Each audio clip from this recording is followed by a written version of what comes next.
And we are live.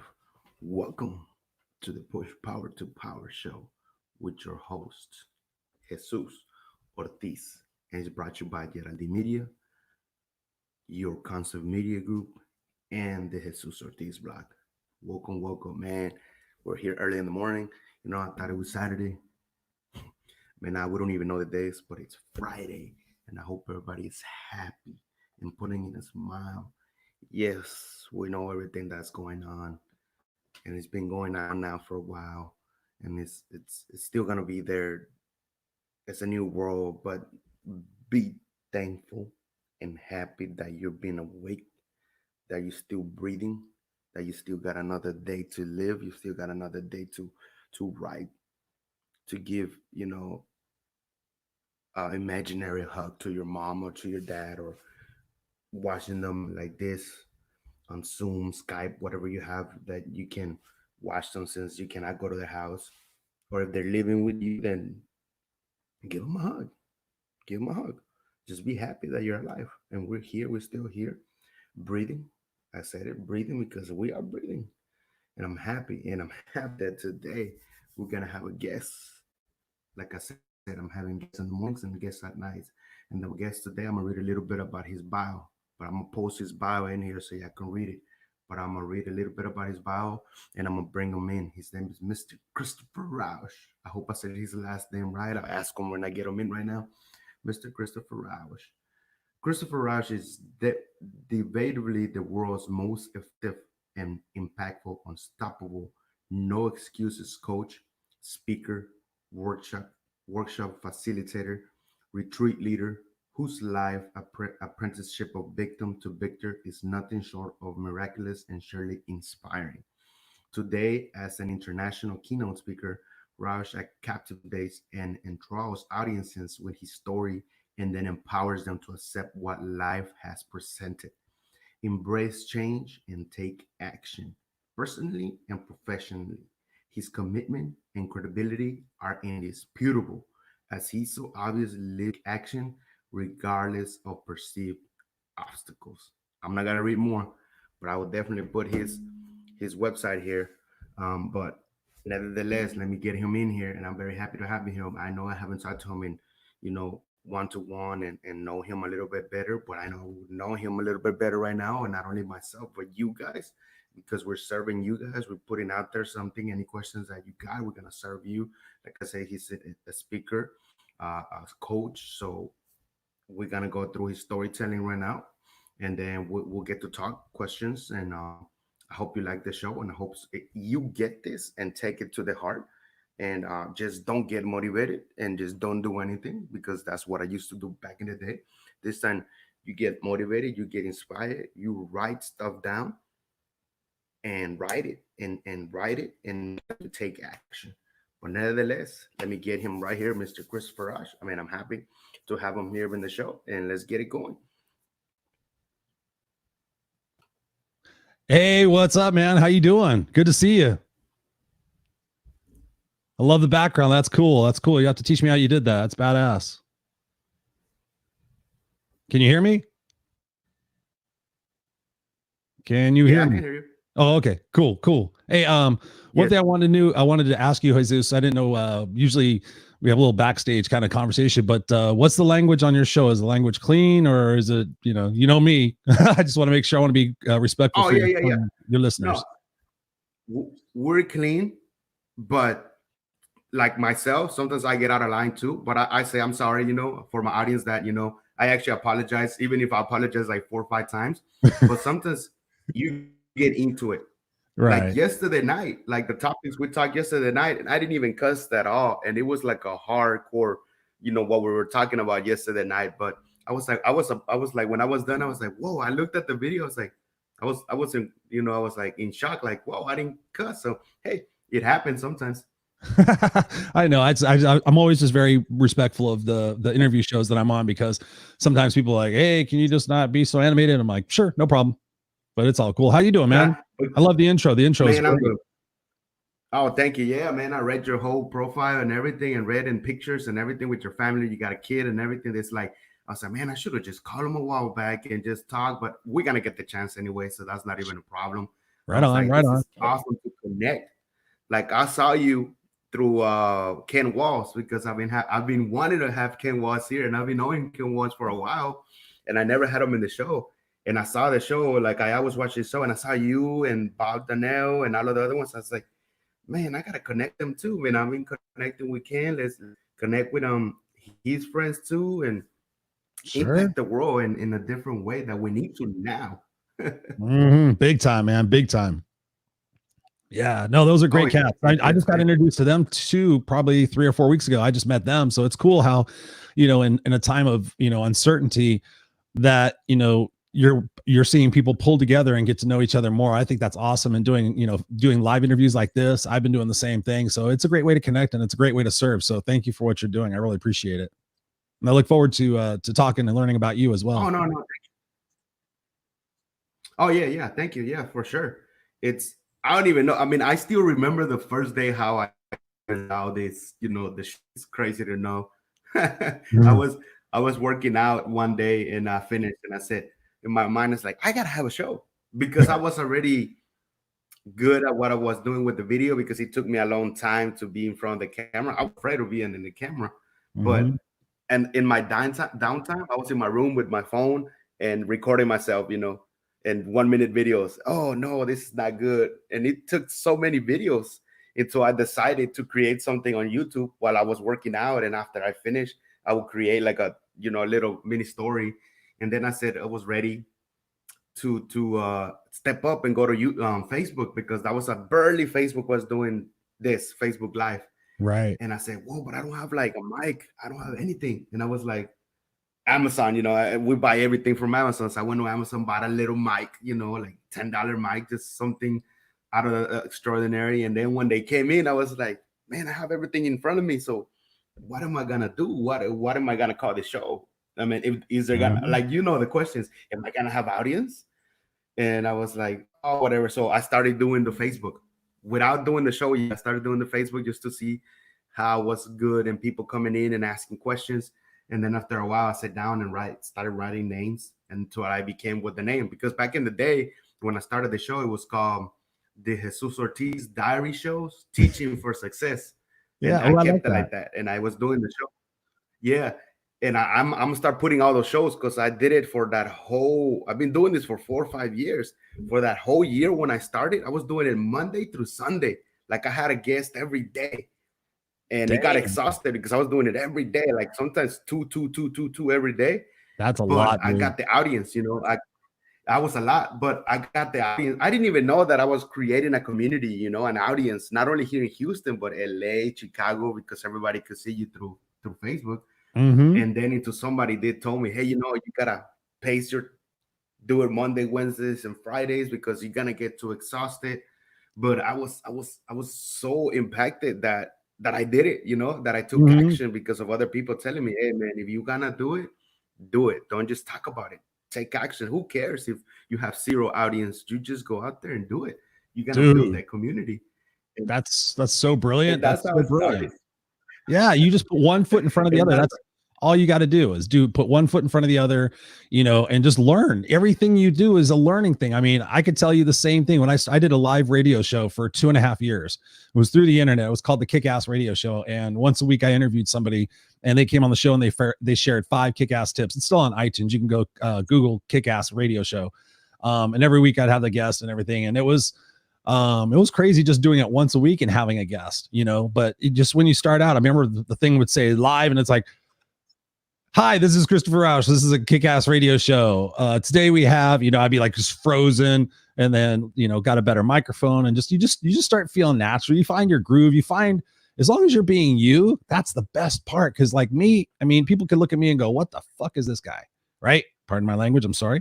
But who is this guy? The guy bandana. He's like, what is he? Some musician? No. I mean, this guy is a personal development guy. He likes to help people. He wants to serve people. He wants to make people smile. And if you just do that and you just serve, people are going to find you and they're going to love you. And that's the best thing. So I applaud you. And you guys listening and watching, take what he just said and just do it. Whatever it is you're going to do, just do it. That's the best way you learn and you grow and you go, okay, I'm going to get a better mic. I'm going to get more listeners. Wow, I'm going to take this seriously. Maybe like personally, I'm on the Speaking to the Heart podcast network. So I'm actually on the network where my show is at.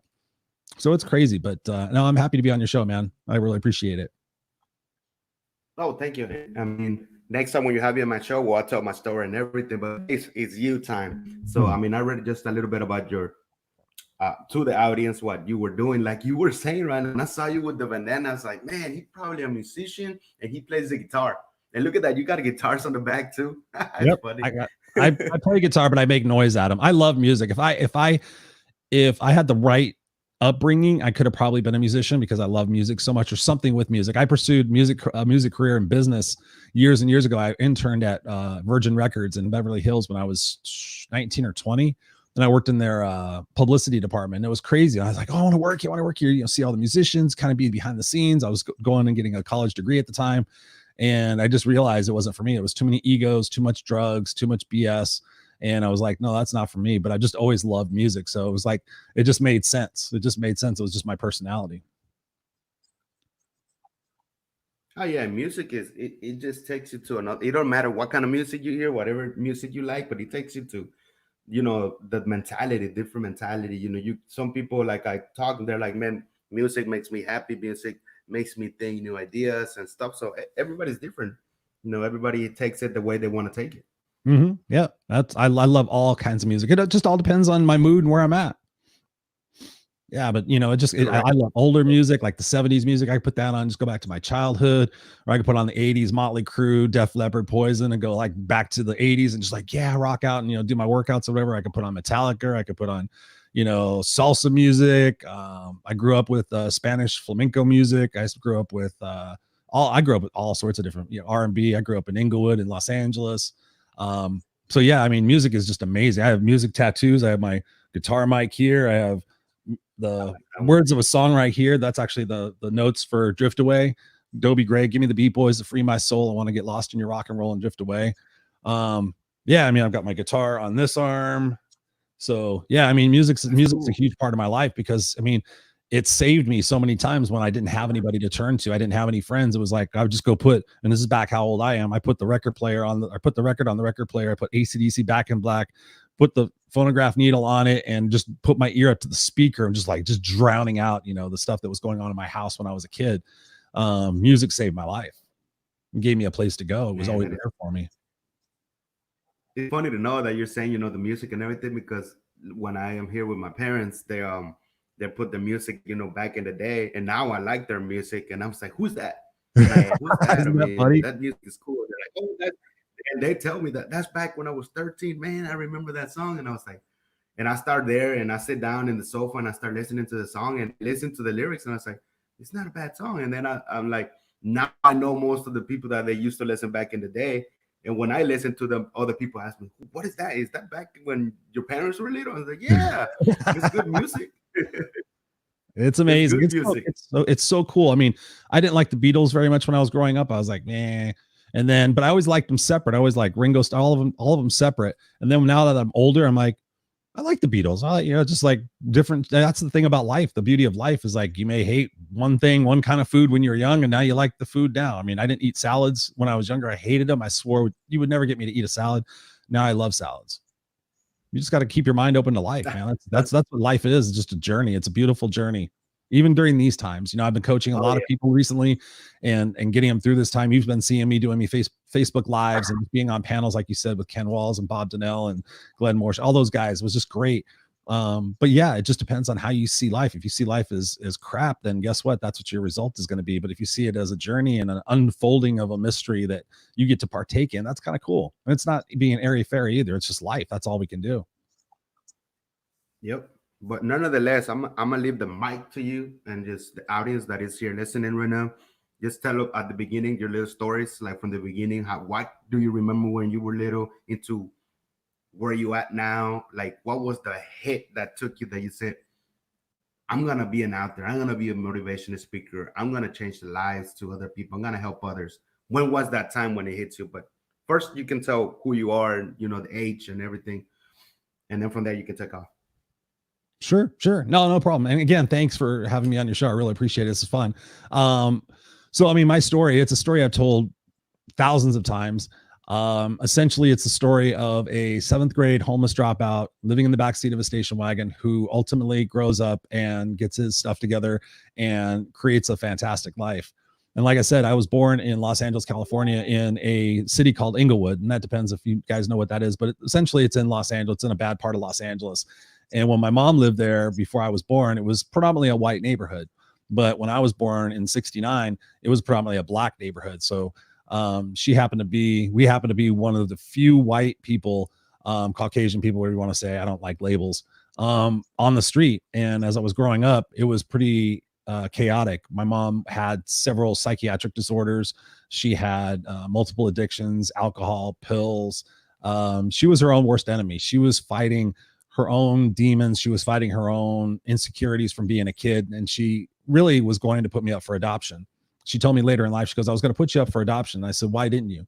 And she said, because I didn't want, she goes, I didn't want to give up, but she goes, I delivered you and they said, do you want to see him? And I was like, no, I don't know. And then they came and they brought you and they put you on me. And I just looked at you and I went, wow, it's just you and me, kid. And it's such a beautiful story because, you know, everything that I've gone through in my life, you know, from physical abuse, mental abuse, not knowing who my father was. My mom fancied the men, you know what I mean? So she was pregnant by a married man who was already married. So quite literally, and this is funny because quite literally, I have brothers and sisters out there who I don't know who they are. And I don't want to bug their life because I don't want to go back and say, hey, by the way, your dad cheated on your mom back in 1969. And hello, hi, I'm your brother or your sister. I'm not that kind of guy. So I didn't grow up with a dad. So it was pretty chaotic. I also had a sister who had a different dad, of course. So it was pretty crazy. And she was responsible for bringing me up in those early years. So of course she went on to resent me. She went on to resent my mom and had her own host of disorders and things of that nature. So I don't talk to her anymore. And I wish her well. I mean, that's nothing negative. It's just like, we're just two people that are on two different paths and I'm just not going to entertain that kind of stuff. It's just, she's a polluted person. Unfortunately, I met with her back in 2005. I hadn't seen her in 20 years and I saw her and she used to hate my mom. She's like, hate mom, you know, she's responsible for my life. And, you know, I hate her and I hate her and I hate her. And it's all her fault. And it's all her fault. And I'm like, Maria, it's not her fault. It's your fault. You turned out exactly like her. And she couldn't see that. It was crazy. It was the first time I ever seen, you know, the fact that our genes, you know, who we are can actually have a role in how we become, I guess, unless you change that, unless you work to fight to change that. I grew up with my mother the entire time. I was there when she died 8 years ago. So I was with her the whole time and I wound up having to take care of her. And ultimately, when I was 13 years old, I came home from school and we got kicked out of the house. This is the long story short, long and short of it. So because my mom had 30 cats and 4 dogs, we had to figure out what we were going to do. And my grandfather tried to get us a house or get us a place to live, but my mom wouldn't give up the cats and the animals. So when we moved out, we lost half of them because they ran away. So we wound up getting 18 cats and 2 dogs inside of a 1969 station wagon and set out on a road. It was crazy. My grandfather gave us a week to stay at a motel to try to figure things out. We put some of the stuff in storage, and the God's honest truth, I remember driving away from my house that I had there in Anaheim. We had moved from Inglewood. We moved to Anaheim, and driving away, seeing like my mini bike on the front lawn and seeing all sorts of stuff on the front lawn because they were calling the cops. They said if we didn't get out of the house by 6 o'clock, they were going to call the cops. So here we are. I'm 13 years old. You know, I've already been through a crazy life as it is because I don't want to take up your whole show. I mean, my story is long. And so then for the next 4 years, after dropping out of school in the 7th grade, for the next 4 years, I was in and out of the car, sleeping. Sometimes I was sleeping in a garage. Sometimes I was sleeping in a van. Just crazy stuff, digging through garbage cans every day for cans and bottles and newspapers to try to take care of the cats. The hierarchy in the world was the cats had to eat, the dogs had to eat, needed cat litter, mom needed cigarettes, mom needed beer or whatever, and then we got food. So it was pretty crazy. You know, it was like, okay, here's the survival thing. I'm 13 years old, 14 years old, whatever it is, digging through garbage cans. I went from, you know, being the 7th grade kid, going through all sorts of stuff. You know, it was just like, it was super chaotic. And of course I got into drugs and alcohol at an early age, just trying to cope with everything. It was just like, okay, what's going on here? And trying to be everything I could for my mom because my mom was my hero. And I didn't realize it at the time, but you know, she was kind of like my hero. Like, okay, what are we doing? You know, she's this strong woman. She's leading us to this thing and this journey that we're going on. but it was a miserable experience. It was miserable. And to your question, you know, what happened? I came back from somewhere and I was walking and I smoked cigarettes at the time. I think I was about 17 years old. And this black guy walked up to me and he goes, "Hey man, you want to buy a carton of Reds?" And a carton of Reds means Marlboro Reds. And I didn't smoke Marlboro Reds. I actually smoked, what were the things I smoked? Cools. I smoked menthols, which stereotypically most white guys smoke Marlboro Reds and most black people smoke Cools or Newports or something like that, some sort of menthol. It's a stereotype. It's bullshit. I never I smoked Marlboro Reds. What's funny is I smoked them, and because they were so popular, everybody bummed them off me. And I was like, okay, I'm going to smoke something that nobody else smokes, so I don't have to worry about my cigarettes getting taken from me. And so it's funny. So this guy says, you know, about a carton of Reds, and I'm like, no, man, it's cool. I don't smoke those. And he goes, oh, is it because I'm black? And I'm like, dude, I don't care what effing color you are. I grew up in Inglewood. All my friends are all sorts of different colors. I just don't smoke those kind of cigarettes. I don't like them anymore. I said, I smoke Cools. And he's like, oh, are you making fun of me? You making fun of me, cracker? Blah, blah, blah, or whatever the hell he said. And I said, no. And I went to go pull my cigarettes from my back pocket to show him. And then there was a gun in my head. He was like, really, reach for it, motherfucker. Pardon my French, but it was the real. And I was just like, wow, this is a new first. I've never had cold steel pressed against my forehead because I'm not buying a pack of cigarettes that I don't smoke. How do I get out of this? So I just pulled the cigarettes out and I said, if you're going to press the fucking trigger, press the fucking trigger. This is what I smoke. And fortunately, another guy came up and says, no, him and his moms are cool. Because the motel we were staying at was loaded full of drug dealers and prostitutes and cops and all sorts of, you know, it was like the cheapest place you could live, you know, like per night.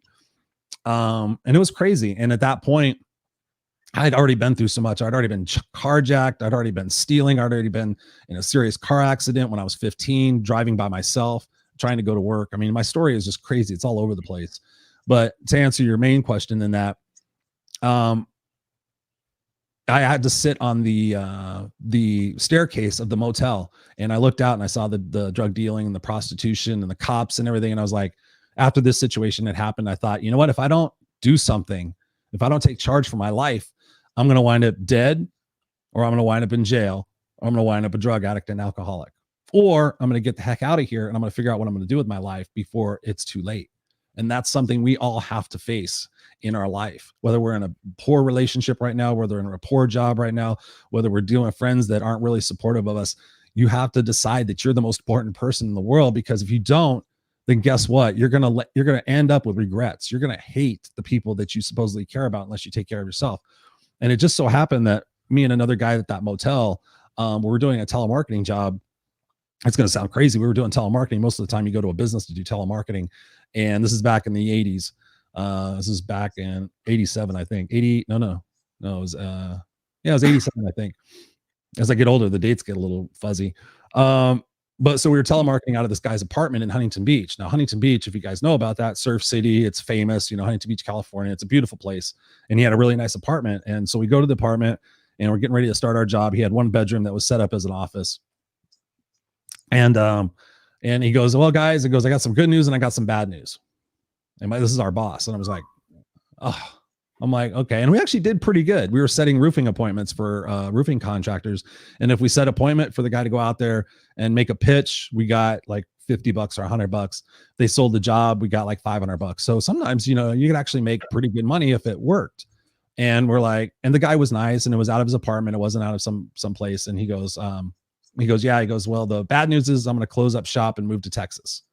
And we're like, oh, here we go again. Got to find it. I already had another job. I worked at Carl's Jr. too, I think, at that time, or I worked somewhere else. I always had 2 or 3 jobs, even when I was like 15, 16, 17, even 14.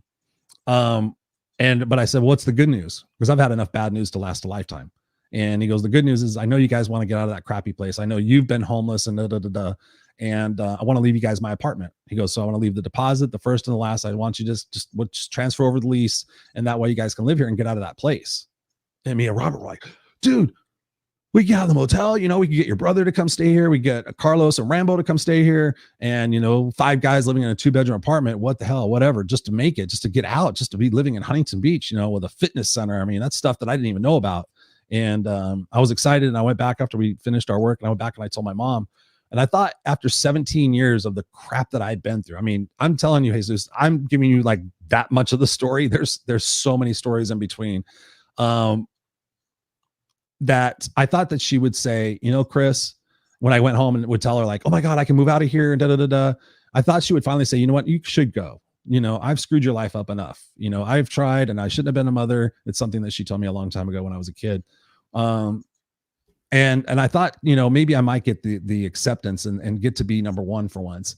And no, it wasn't the case. She called me every name in the book. She said I was selfish. She said I was an asshole. She said all sorts of things. And it really, really, really hurt my feelings because I'm 17 years old. I'm a man, or at least I thought I was a man. I mean, geez. When I look back when I was 13 and the stuff that I had to do and the person I had to be at 13 years old, now I see a 13-year-old. I'm like, I was that young kid when I was doing all this stuff. Oh my God.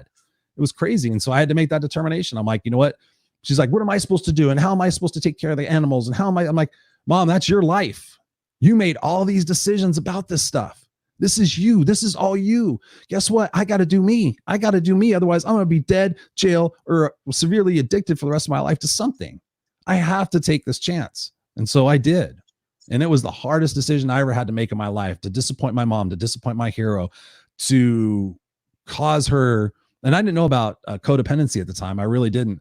And so I didn't realize that I was the man of the family. And, I was the one that went out and worked and did all this stuff. And then she was, she got a little bit of money off the rent for cleaning the grounds of the motel. And she was doing shit with a drug dealer, and she was doing something with the cops. She was trying to play informant. She was doing all this stuff. It was really crazy. And here I was trying to keep everything going, trying to get us, some sort of a stable life. So maybe we can get an apartment or something like that. But she still had all the cats. And so it was crazy, but I left. And it was the hardest thing I had to do. But I still went back to the motel every day, still tried to give her a little bit of money. She finally got a job. She finally started getting her stuff together. And lo and behold, she started being an adult, at the first time of her life. And she was probably 45. Where she was really kind of like coming back to being an adult again from being a victim for so many years, being homeless. And she was a smart lady. She was a brilliant lady. She was people stupid, but she was book smart. And, that was kind of like that's the definitive change of my life, where I started getting around the right people and started making the right decisions and started building the life that I have now. Man, and I know, like you said, it's a bigger story than that, but wow. Like everything you were saying, I was going to, like, everybody that tells me the story, I pay attention to it and I go to it. Like I go to when you were at the motel, I specifically, it was you, but on my mind, it was me running around and seeing you and your mom, and then going down the stairs and seeing the cops and the drug. I had everything visualized, everything in my head, and I was like, wow, that is like a movie, it's just like a movie. I will always never say we're a forget. movie just from the beginning Mhm. to the end. Yeah, And it's actually, I have crazy, a man. friend that Like, wants to make it into a movie. He wants to make my life into a movie. He's like, the Pursuit of Happiness did a good job. That was the Will Smith movie that talked about homelessness, and he had his little boy with him. That oh, I get chills. That movie did a good job, but I mean, I've seen documentaries, but somebody really needs to understand what it is to be homeless and what it is to be, sometimes I look at my life now and I'm shocked that I made it this far. It's like I look around, I was doing this yesterday. I was like, because I'm always in gratitude, always in gratitude. I'm like, I'm grateful. I'm grateful as long as I'm eating. I'm happy because I lived on a sleeve of crackers a day, a sleeve of saltine crackers. I would eat half in the morning, take it with water, and kind of fill my stomach up. And then I would take the other saltines at the end of the day. If we had a good day or something happened, sometimes we'd find a $20 bill, and we always go to bars and we look for money in bars in the parking lot in the morning. It was all sorts of stuff that we did. We'd look through, especially trash cans at bars, because people would mistakenly throw money away. We had all sorts of things to try to make it and try to survive every day. And some days were better. Some days we got to go to McDonald's and get a 39-cent hamburger and a Coke or something like that. It was, but it was crazy. But yeah, I mean, I tell that story because, in the case of it being one of the most difficult decisions that I made, it was the best decision for me and her because she got stronger and I got stronger. And, the story continues. I mean, that was back when I was 17 and now I'm 51. So there was a lot of other stuff that happened in between. I mean, she went down another cycle in 2007 that got nasty, and she lost her house again. And I had to help her and, pay for stuff. And then she got sick and had to be with her through all that. She got lung cancer. I had to go through 2 years of going in and out of hospital. She had her leg amputated. She had all sorts of surgeries and ended up in an old folks home and bitter and sad and lost everything. And yeah, it was crazy, but I got to be with her and hold her hand when she passed away. And I'm glad I was. It was the crazy end to a story that quite honestly, I was sad that ended, but I was happy at the same time, because it was like, now I don't really have to take care of her anymore. I don't have to worry about her after, she's spent, so it's been 8 years. So I was like 43 when my mom died, something like that. So it was a long time. It was a long chapter in my life, but I'm so grateful. And now I understand her better. And I just try to give everything a positive meaning, and just really try to just live life authentically. Man, like right now when you said you're 51, it was like I was visualizing that everybody can make it no matter the age, and I was like, this is the time when and I wish I had like my audience were people that were your age, 50, 55, because I don't. I mean, most of it stops to 45. That if you making it, no matter what the age, like right now, a lot of the people that are 50, 51, they feel like this tumbles them because of the coronavirus. They're out of work and they're at home, and they're like their mindset is still back like when they were young, back in their age, when they used to work hard and put table on the food. They still think that that stuff works at now when everything technology is moving forward. So with you being here, and like I'm 51, I'm a coach, I'm a motivational speaker, and out there consulting, it's something that, man, that's a big target, for that age, from like the 50 to 60, to know that if I'm doing it, I know my story. You hear what happened. How can you cannot go forward and do it yourself too? It don't matter if you have diabetes or anything. I know it's gonna be tough, but you're gonna be stronger when you know that you have a skill. You everybody has a gift from God, Oh yeah. but sometimes you just think it's there, but it's that fear and that afraidness that should I bring it out? Should I not? Is it gonna work? Is it not? It's and still thinking that at this time is like so hard, like because I'm over here in Houston, and I want to go to more. I'm speaking. If I speak at school, so I speak at here. I sit down and speak to people that are 50 and 55, and I tell them, you know what, this is you're here for a reason. I know that you might be saying, "Oh man, there's younger kids, millennials, and this," but I said, "No, man, you're you. You create what you want to create. Find out what's your target. Maybe the millennials are your target. Maybe you got something that's why you're here. That's why Yep. God put you in here today, and just throw it out there. It's not gonna be an overnight thing. It's gonna be taking time and years, but it's better to make something on your life because you're still 50. You still got, man, 40 years more to go. Oh man, So it's so true, Jesus. And I just want to interject that for somebody out there, is that the way technology is going, because I did when I turned 50, I kind of went, whoa. I did a stop. I was like, all the other years, I was like, it's just numbers, whatever. Just keep going. I still look good, still fit into my concert shirts when I was 18, whatever. I'm still going. Yeah, I'm getting older. I got aches and pains. Had back surgery last year that sucked. But the technology and the way life is going, when you think about it, I'm just getting started. I mean, thank you for that. I really appreciate it. I mean, my life's been amazing. I had a 26-year career in business as a director of operations for a company, in between starting my side hustle, which is speaking and coaching. The path that we had to go through to get my son, we couldn't have children naturally. So we tried IVF, which is in vitro fertilization. So we spent a bunch of money, had to borrow money to do that. That didn't work, and wound up going through the adoption route. So I was supposed to be put up for adoption, and my son Jackson is we earned him. We found him through adoption, and he's been with us since birth. My wife is in the delivery room, cut the cord. We're still friends with the parents. I mean, it's just, life is amazing. But my point to somebody who's 50 years old and thinks, oh my God, I only have, a few years, why bother? Technology is changing. What if you live until you're 120 and you get to 70 and you're like, shit, I'm going to live to 120 now. What the hell am I going to do? You got to be thinking every day is the day to maximize. Every moment is the moment to be in, and just continue learning and continue growing and continue contributing and continue serving. Find out, like you said, Jesus. I mean, you said it so beautifully. Whatever your natural talent is, I have a movement that I'm working on. It's called Give Your Gift.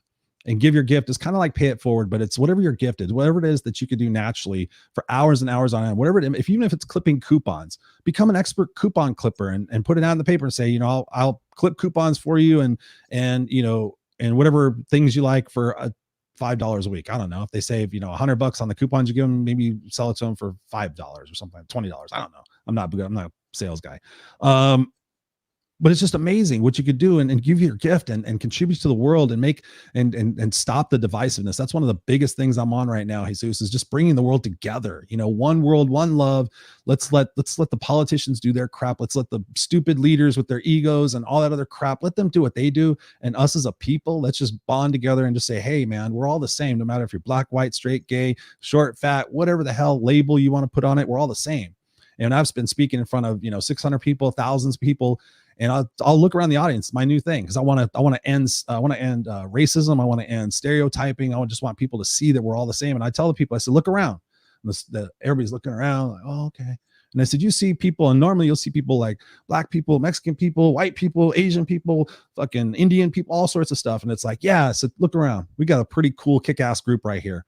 Now I want you guys to visualize for a second. If we were all split down the middle and you got rid of the shell that we have, the body that we have, what would we be?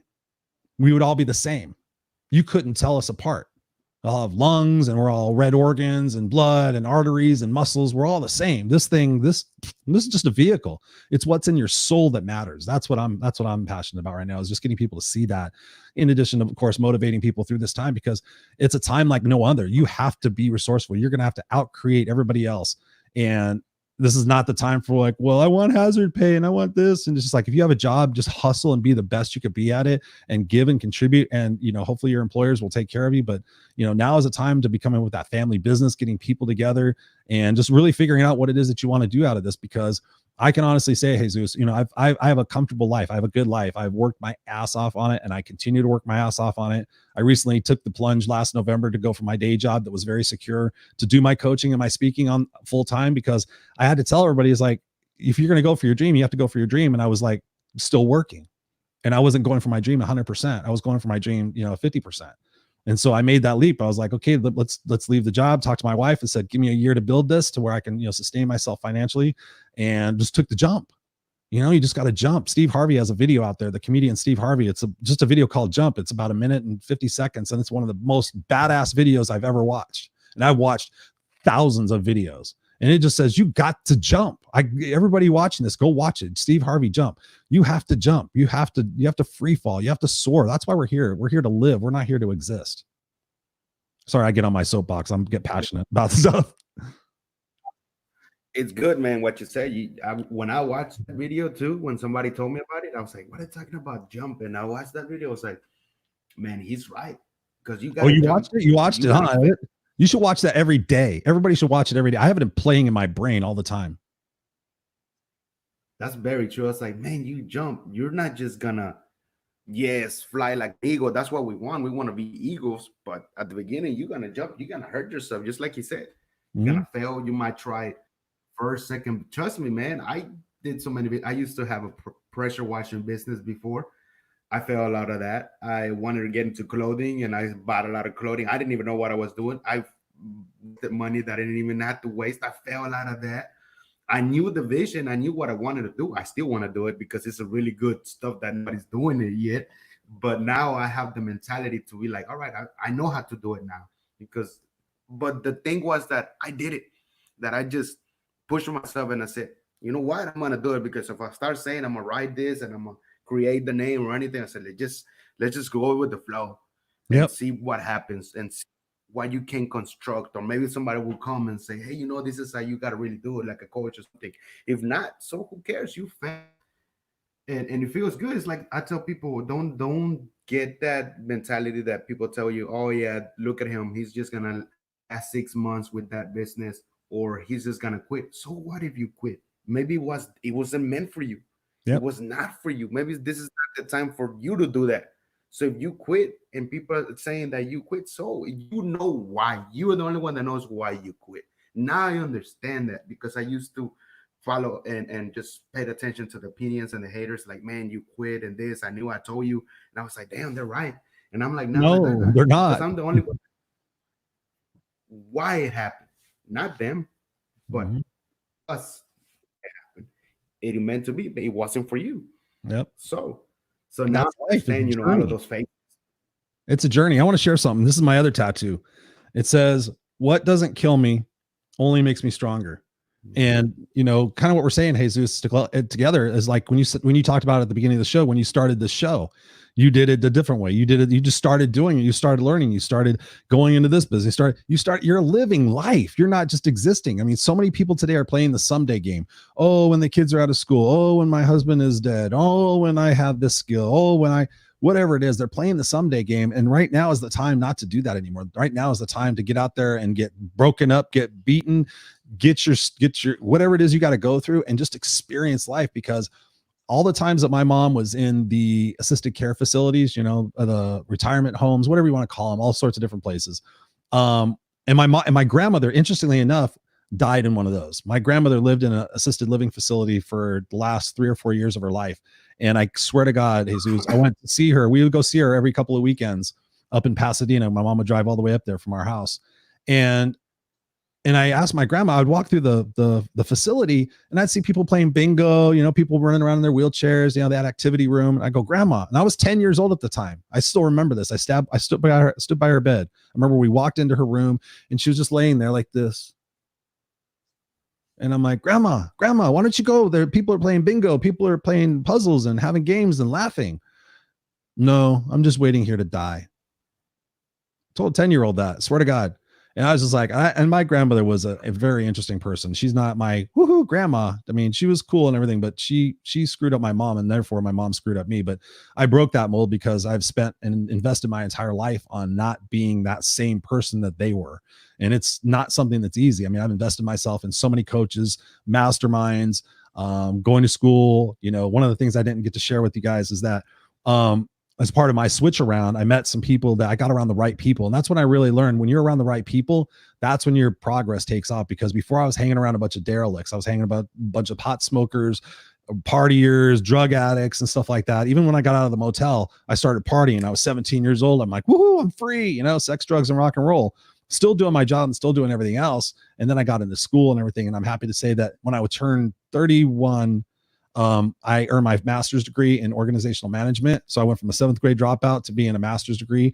And that same year I bought my first house. And that was one of the things when I was homeless, Jesus, that was one of the things that I wanted more than anything was my place. I wanted a spot that nobody could take away from me. My mom couldn't take away from me. Nobody's going to take away from me. And I hung on to that. I bought that house with every last penny I had. I literally moved in there. I had $168 left to my name after I moved into my house. And then all of a sudden it was a big messy situation. Of course, I have to go through all these messy situations. And I had to take most of that money and go buy all brand new locks because I thought they were going to come back and kick my ass, because basically they got thrown out of their house because they didn't pay their mortgage. They got evicted back in 2000. And so it was crazy. I had like nothing to my name, but I had my house. And I just, from there, I ate top ramen and macaroni and cheese. And sometimes I didn't go to work because I didn't have gas money. I'd have to call in sick for 2 days to wait for my check so I could go to work or pay the water bill or whatever. And I just did it. And I just did it. And I just did it. And all of a sudden I started making more money at work. And I was like, okay, cool. I don't have to struggle as much. I don't have to, constantly, okay, I've got, $35 left for the week. I got to put, $20 in the gas tank, and I got, okay, $15 for food and, all that stuff. And you just have to keep going. You just have to keep living and trying. And especially the people, if somebody tells you, if I'm talking to you guys out there, if somebody tells you, oh, that's a stupid idea, or that's never going to work, those people do not have your best interest at heart. They do not. I don't care if it's your parents, your husband, your wife, your sister, your brother, your best friend. They do not have your best interest at heart, because anybody should say, if you have a dream and you want that dream, go the fuck for it. I'm not going to apologize for that one, because I want that for impact. Go the fuck for it, because this is your life. And in those assisted living facilities, the one thing I saw was regret. That is the biggest thing I'm afraid of. I'm afraid of getting to 70 years old, 80 years old, and I get chills. I'm afraid of getting there and realizing the person I could have become if I didn't listen to everybody else. Because everybody else wants you to stay safe. Everybody else doesn't want you to make mistakes or go for things, because you're going to leave them behind. They're scared. That's why they say, when they say, misery loves company, because they don't want you to leave. They don't want you to outperform them. They don't want you to go away. That's what my mom did. She wanted me to stay there forever. God knows what would have happened if I would have never left. I probably would have been dead or in jail. I tried to kill myself twice. I didn't even tell you that. I tried to kill myself twice and sucked at it. Thank God. So yeah, you just got to be here and live your mission and live every day and live in gratitude and just live in the moment. We can't worry about what's going to happen through this pandemic.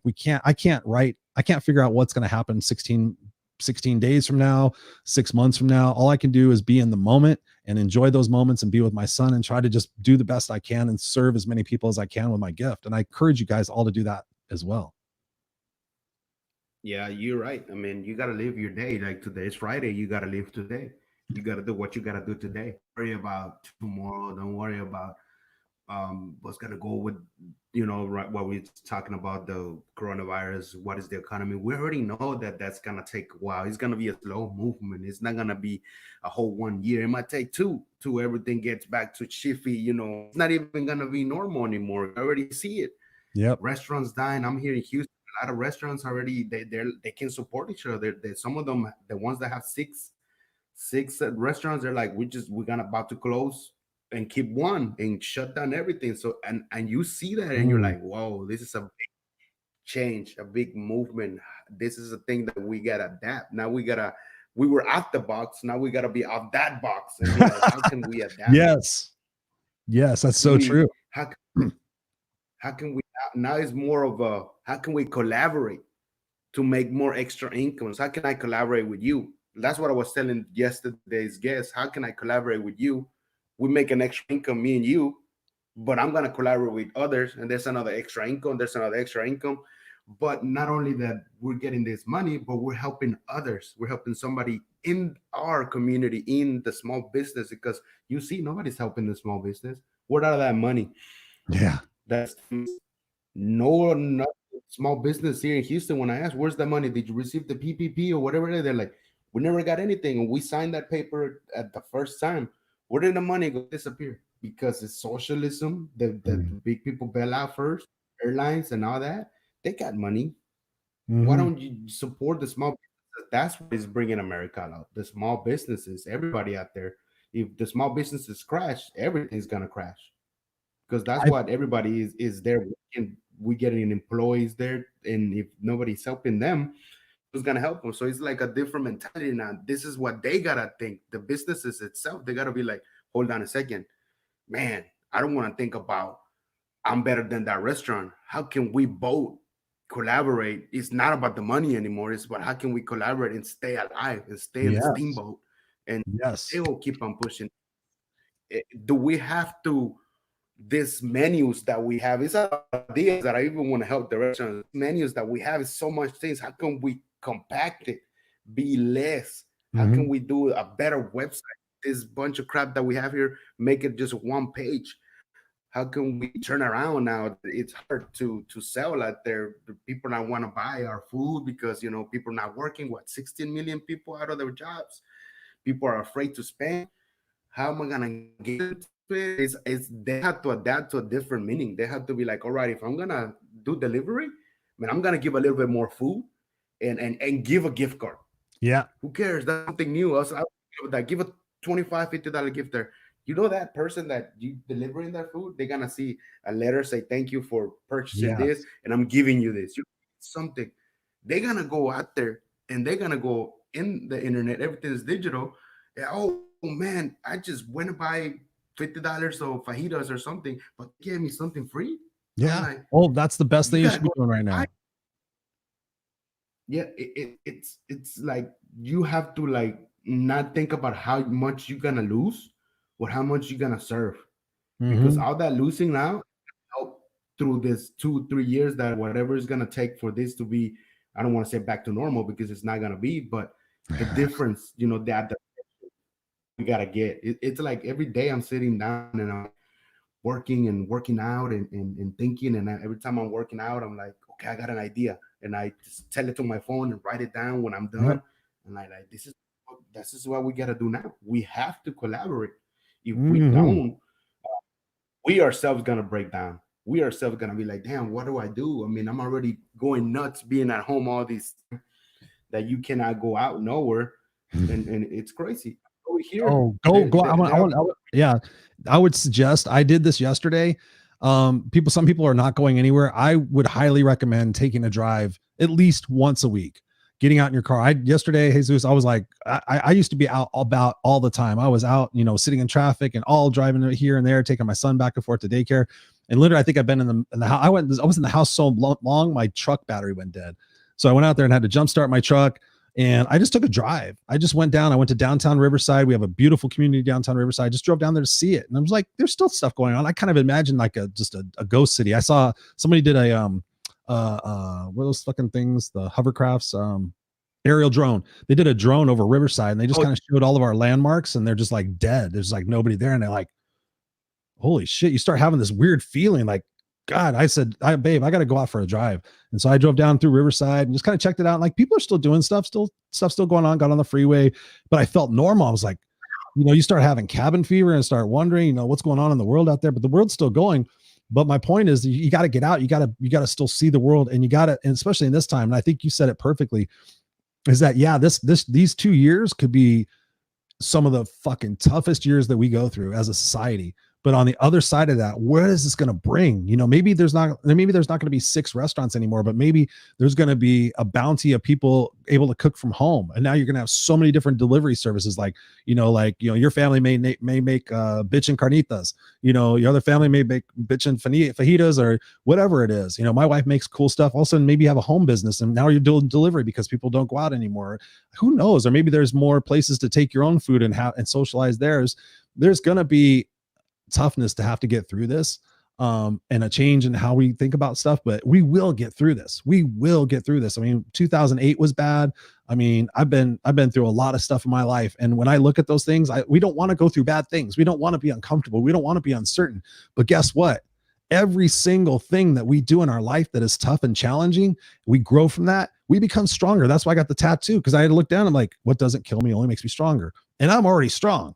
But I know even at 51, I'm going to face all sorts of stuff. I could face getting cancer. I could face my wife getting cancer. I could face, God forbid, my kid. I could face all sorts of stuff. But whatever it is that we go through, we get through, and then we help others. That's what I've done. That's what I take my garbage and made it my mission. Like, okay, before I was embarrassed. I never told anybody I was homeless. I didn't tell anybody. I didn't want anybody to know all the shit that I had been through. But every single thing that we go through that's challenging, we come out on the other side and we're stronger.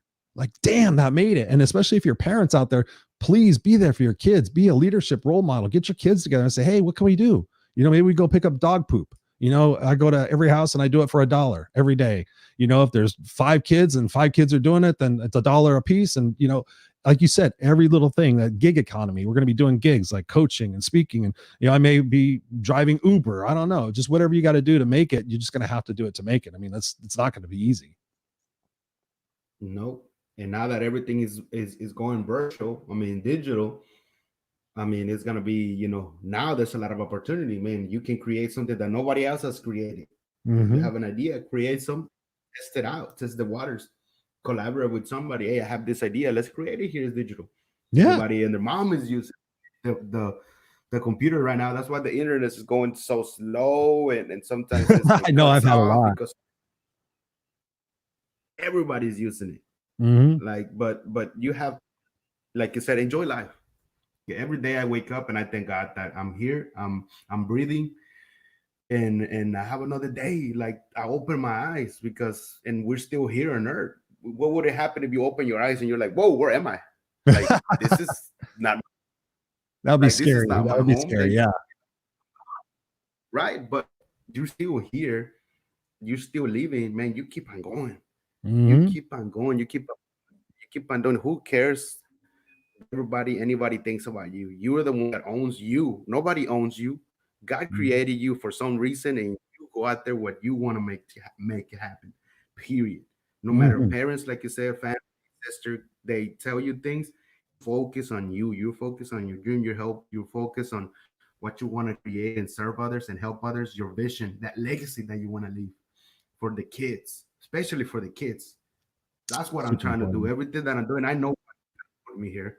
I know why. I know my story. I know now why I'm doing what I'm doing, because he threw me a lot of points, and I was like, man, thank you, God. That's what you wanted me to do.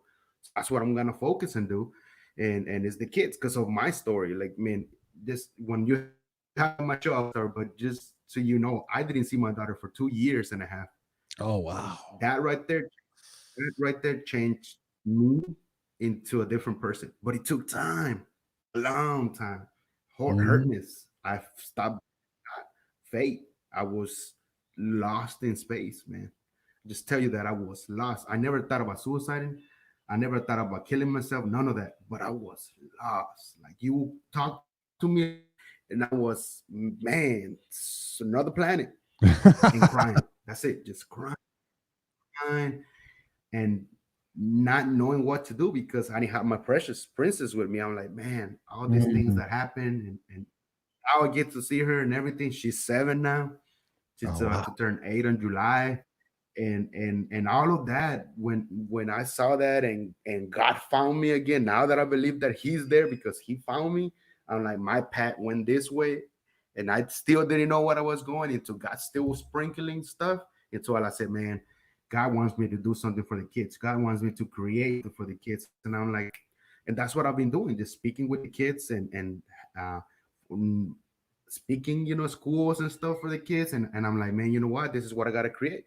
Teach the kids how to be kidspreneurs, have them that idea on their mind of like how to save money, how can I invest money, how can I want to have a business, I want to write a book as a 6 7 year old. Yes, they can, but we got to implement that idea on their mind. Even if they don't want to do it, just implement that idea, because when they get to 12 13, they might be, man, you know what, I learned this and this from Jesus, and from what he's doing.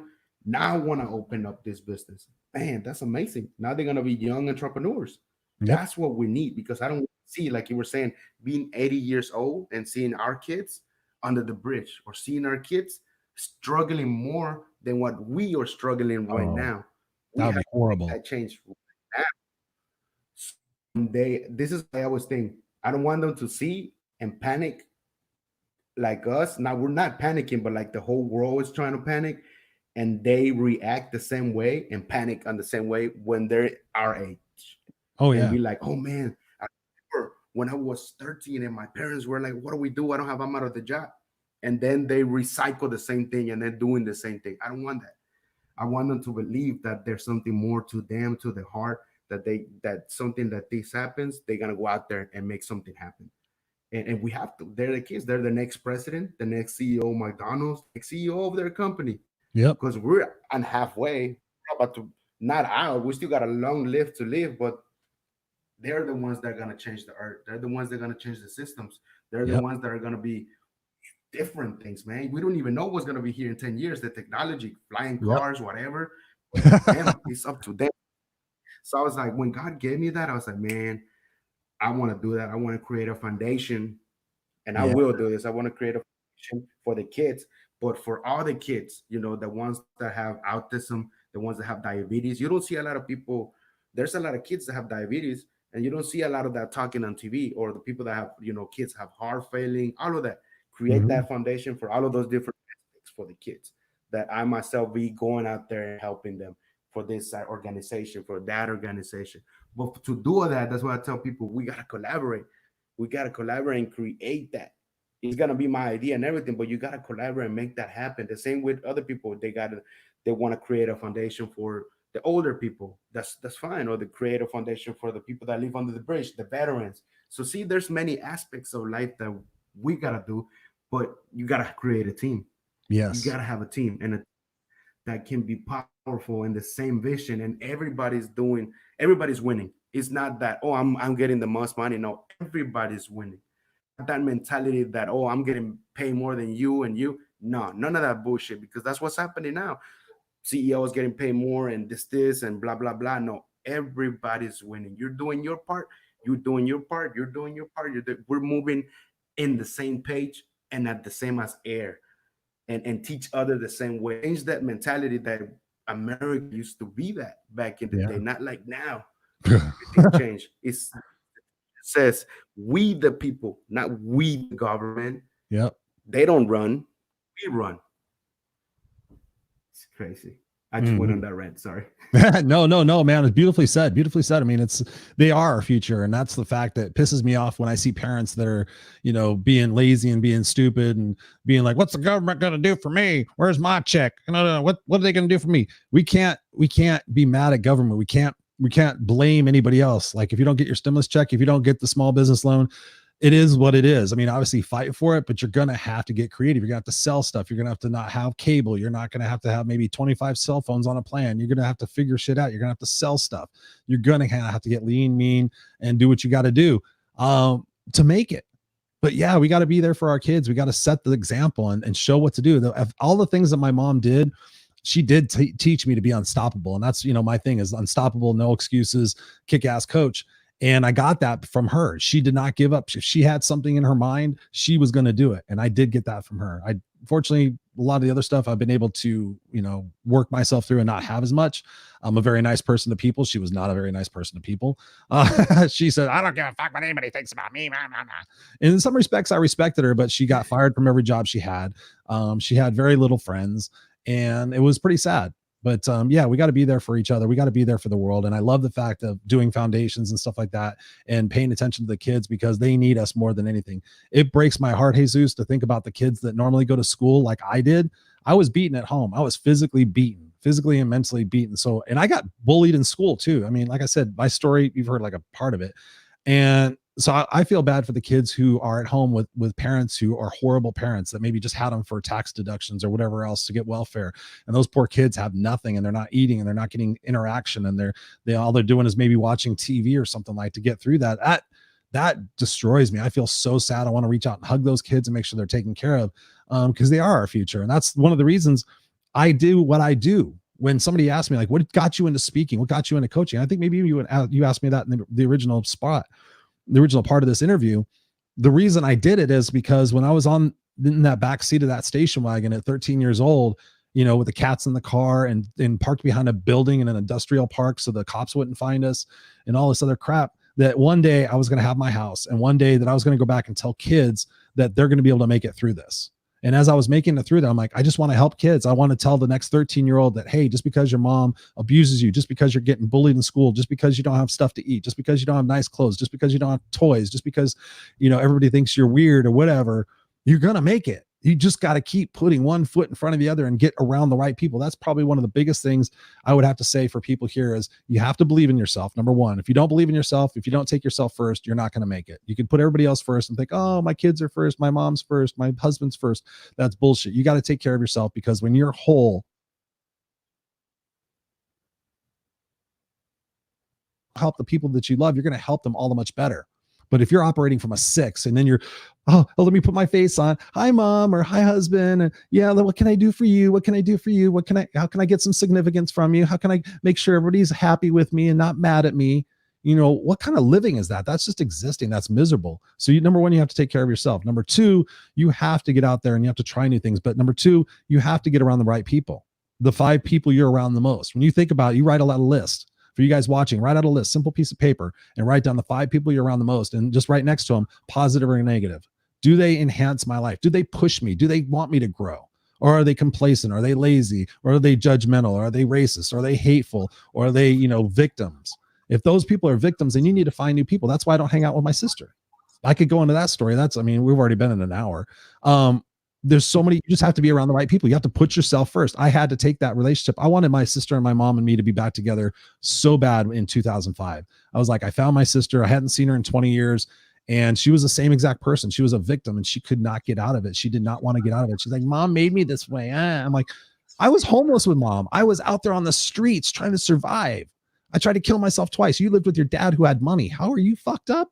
Really? No, you are fucked up because of the things you put in your brain. Because of the beliefs you have in your system, because you're going, well, that's what mom taught me. That's what mom taught me. Well, have an opinion for yourself. And finally, I just had to wish her well. I was like, you know what, Maria, you are a toxic person. I hope you have a great life, but nope, not for me. And I never looked back, and I wish her well. I actually just drove past the street she lives on yesterday. And I said, I hope you're doing well, Maria. I just said that out to the universe. I said it out loud.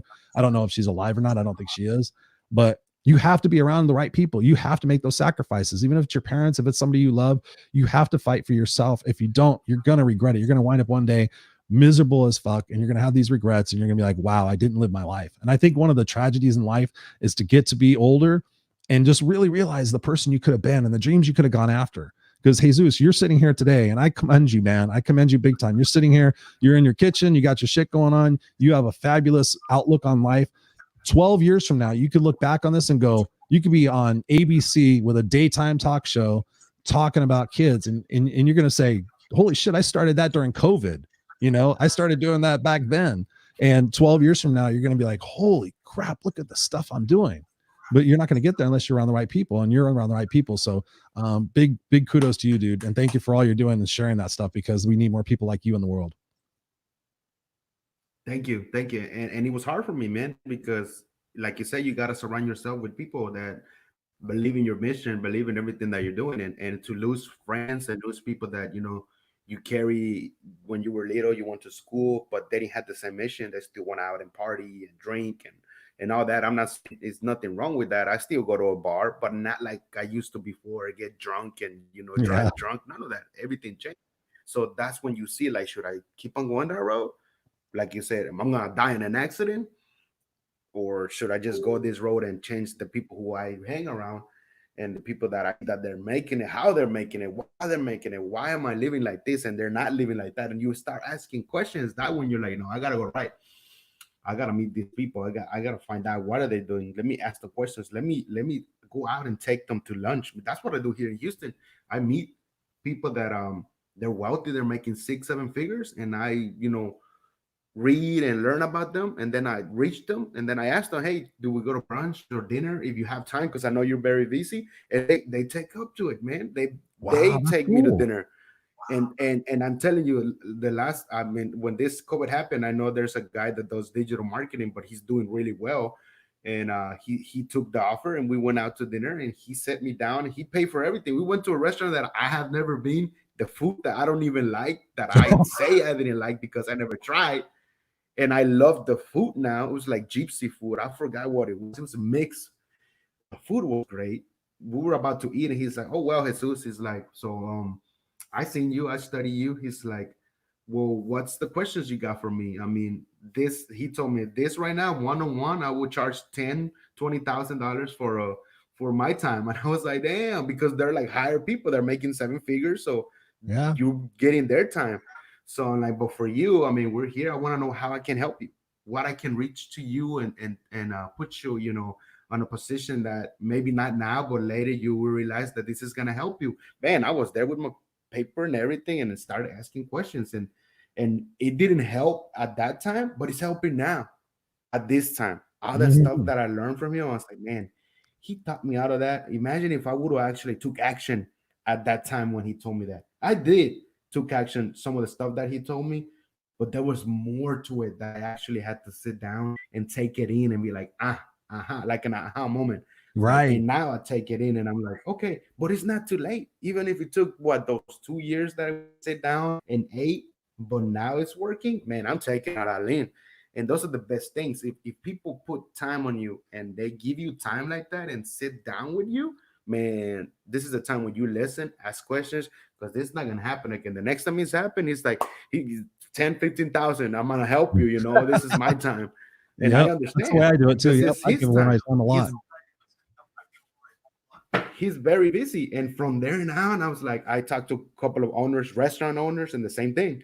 Because I my younger years, I was in the restaurant business for about what 6 7 years. I started from the bottom. That was my dream. When I was 17 or 8, that's like I'll tell that story when I go to your show. When I was 17 or 18, my dream was to like, oh man, run a restaurant. And I did it. That was my dream. And I actually made that happen at that age, Wow. 18 and 19 and That's 20. awesome, dude. That's But awesome. but the road that I went was nasty. I became an alcoholic. So it was something good, money was good, but I became an alcoholic. And Mhm. that I saw everything. That's why I don't regret, parties, because I saw the drugs, the sex. I like you were saying that you saw. I went to that path because money was there. Money was not the problem because I got good at what I was doing from the Yeah. restaurant. So the money was coming. If I was wasting 1,000, I said I'm gonna make double the next time. Like I already knew. I was like, oh, who cares? I know what I'm good at. I'm gonna make double or triple that. Even if I had to work 12 hours, I'm gonna make that happen. And I Yeah. will do that and I will make it. But in the wrong road that I was drinking every day and going to cantinas and all that, Mhm. crazy stuff. But it's life. It happens. I'm like, when I see that, I'm like, I don't close the book. My mom said, don't close the book for the past. Because a lot of people say, close your book for the past. Say, don't close it. Because those are the best memories you go back to. and you're like, man, I'm not gonna make that happen again. I'm not gonna make that mistake again. And it's beautiful. Says if you think about all this stuff, she's like, the stuff that makes you cry, the stuff that you did that you didn't like, that you like, you should have just invested that money when you knew, but you didn't know that. You didn't have no coach, you didn't have no mentor. Mm-hmm. Those things are gonna make you even Oh, you have stronger. to have So a coach. You have don't to have a close that. mentor. Mandatory. You do. I mean, And I never, whether it's man. somebody you pay for or you have an accountability partner, you need to have somebody in your life that's holding you to the fire, that wants you to be a better version of yourself. You need that.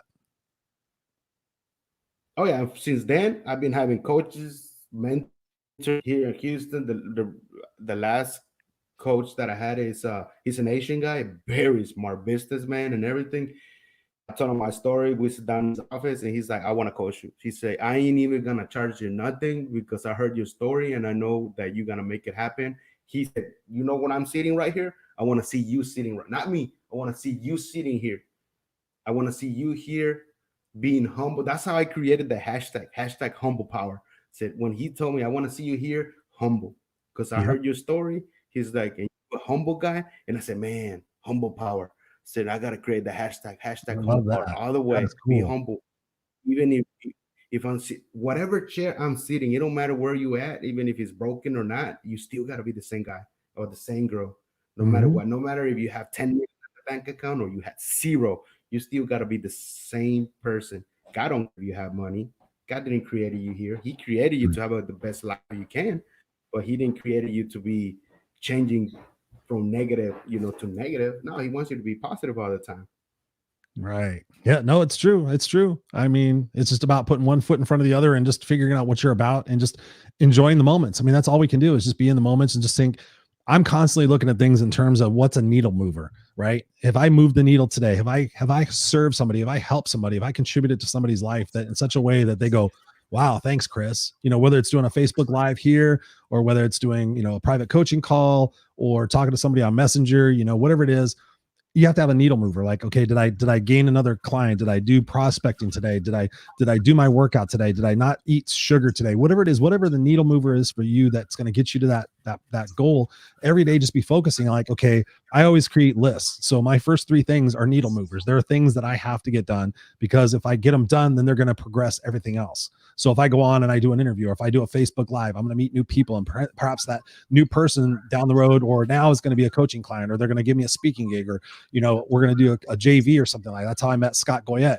We're doing a Facebook Live tonight again. We've been doing them every Friday at 5 o'clock, and just having a blast. So you just keep meeting people and you just keep growing and you learn and you like, okay, yeah, I'm going to do a JV with, Jesus. We're going to do something with the kids. We're going to, whatever it is, you just got to keep going, keep moving, keep hustling, and keep figuring out. And these people that are sitting there saying, oh, I watched, 20 episodes or whatever on Netflix and, blah, blah, blah. I'm like, if you're not constantly trying to improve yourself, especially now, I mean, we have everything at our tips. I mean, YouTube and Google, people come to me all the time. I don't know how to do this. I don't know how to do this. I'm the no excuses coach.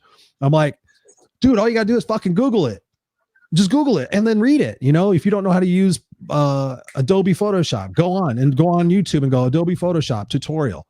You're going to get more information than you could possibly even absorb. I mean, there's everything out there. How to start a business, how to do what. Everything is out there. All you have to do is just go in there and start consuming it and writing it down and making a plan and trying shit just like you did, Jesus. Like, try this, try that. And just like, okay, geez, it may take me 5 years, it may take me 20 years, but guess what? From 50, I look at it from this way, because you had mentioned this. So if I'm 51, I could easily look at life and say, wow, 78 is the average life expectancy for a white guy. So, and in my family, people don't usually live that long. I mean, historically, most people get cancer in my family. So that's one thing that's over my head that's I'm, avoiding.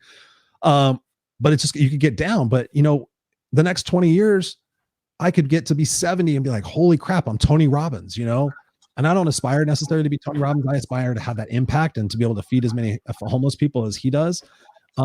But wherever it is, if we arrive, we can look back and go, wow, the last 20 years, I thought I didn't want to be doing something when I was 60, but when I was 60, then all of a sudden I started traveling internationally and speaking again.